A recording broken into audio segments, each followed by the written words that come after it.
युवा हितों की बात करने वाली भजनलाल सरकार युवा हितों में बड़े फैसले ले रही है, लेकिन ये बड़े फैसलों का लाभ क्या प्रदेश के युवा बेरोजगारों को मिल रहा है, ये सबसे बड़ा सवाल है। समय पर नौकरियां निकालना, परीक्षा का आयोजन करना, ये सब अपनी जगह पर है। परिणाम को लेकर थोड़ा सा विवाद देखने को मिलता है, लेकिन हमेशा देखिए, जब विधानसभा चुनाव हुए थे उससे पहले भाजपा को सबसे ज्यादा युवाओं को साधते हुए नजर आए थे। गहलोत सरकार के दौरान हुए पेपर लीक के जितने भी मामले थे उनको मुद्दा बनाया, युवाओं के बीच में गए, परिवारों के बीच में गए और युवाओं को सपनों को ठगने के जो आरोप हैं वह लगाए। उसके बाद सत्ता में जो बीजेपी सरकार है वह आई और कमान है जो सीएम भजनलाल शर्मा को सौंपी गई। सीएम भजनलाल शर्मा भी सत्ता में आने के बाद भी लगातार युवाओं को साधते हुए नजर आए और हमेशा युवाओं के लिए निर्भीक और निडर होकर फैसले लेने की भी उन्होंने बात कही। और इसका एक ताजा उदाहरण देखने को मिला विधानसभा के बजट सत्र में। जब बजट पेश किया गया 11 फरवरी को, तो एक प्रदेश के लाखों युवा बेरोजगारों के हितों को लेकर एक बड़ा फैसला लिया गया और वो फैसला था कि यदि किसी भी भर्ती में कोई पद खाली होता है तो उस पद को 1 साल की वेटिंग नियम के आधार पर भरा जाएगा, जो पहले 6 महीने का था। देखिए, बड़ा फैसला था क्योंकि ऐसे बहुत सारी भर्तियां हैं जिसमें अभ्यर्थी पद ग्रहण करने के बाद दूसरी भर्ती में उसका नंबर आने के बाद उस पद को छोड़ देता था और उसके बाद वो पद है वह लैप्स हो जाता था, यानी कि अगली भर्ती में है वो उस पद को जोड़ दिया जाता था।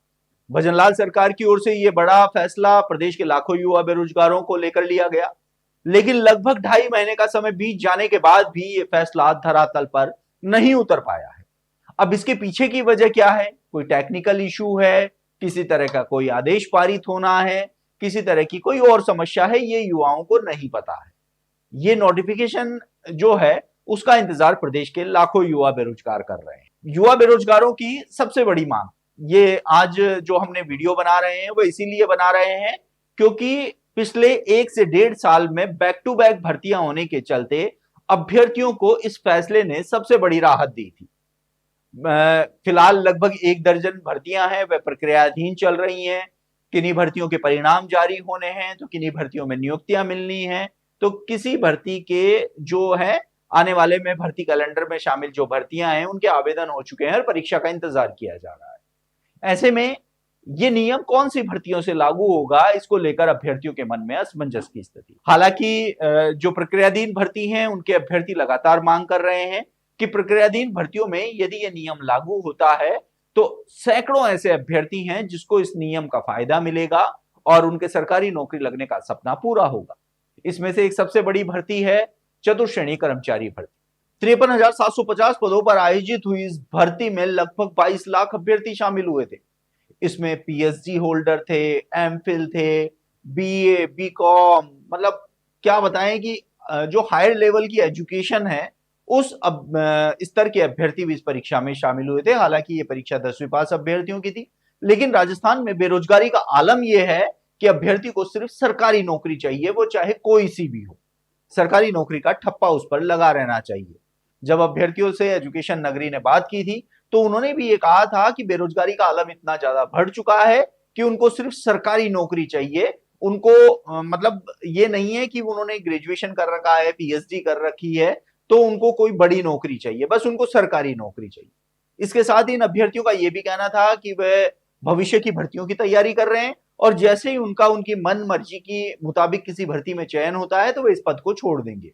यानी कि ये वो भर्ती साबित होगी जिसमें आने वाले समय में सबसे ज्यादा पद खाली होंगे। अनुमान ये लगाया जा रहा है कि विभिन्न भर्तियों की, जैसे वीडियो भर्ती है, लाइब्रेरियन भर्ती है, पुलिस भर्ती है और अन्य जो भर्तियां हैं, उनमें अगर इन अभ्यर्थियों का चयन होता है तो ये अभ्यर्थी इस पद को छोड़ देंगे। यानी कि लगभग 10 से 12 हजार पद खाली होने की सीधी सीधी संभावना इस भर्ती में जताई जा रही है। अब चतुर्श्रेणी कर्मचारी भर्ती के वो अभ्यर्थी जो बिल्कुल एज पे हैं, यानी कि 1 या 2 नंबर से रह रहे हैं, वो अभ्यर्थी इस समय पुरजोर तरीके से मांग उठा रहे हैं कि यदि 1 साल वेटिंग का नियम इसी भर्ती से लागू होगा तो लगभग 10 से 12 हजार अभ्यर्थियों को सरकारी नौकरी लगने का सपना पूरा होगा।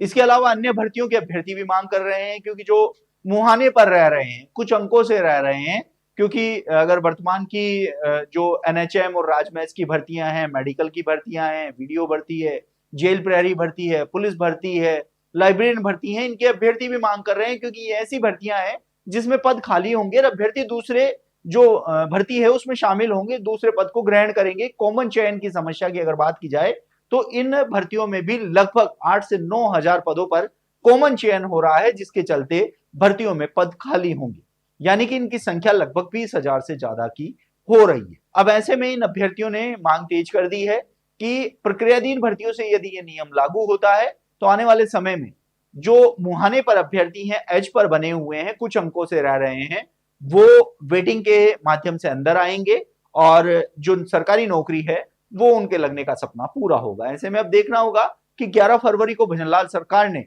युवा हितों में बड़ा फैसला लिया। 2.5 महीने से नोटिफिकेशन जारी नहीं हुआ है और यदि नोटिफिकेशन जल्द से जल्द जारी करके प्रक्रियाधीन भर्तियों से इन अभ्यर्थियों को राहत दी जाएगी तो ये युवा हितों में भजनलाल सरकार का सबसे बड़ा फैसला हो सकता है। आप देखते रहिए एजुकेशन नगरी, मैं हूं ललित वर्मा।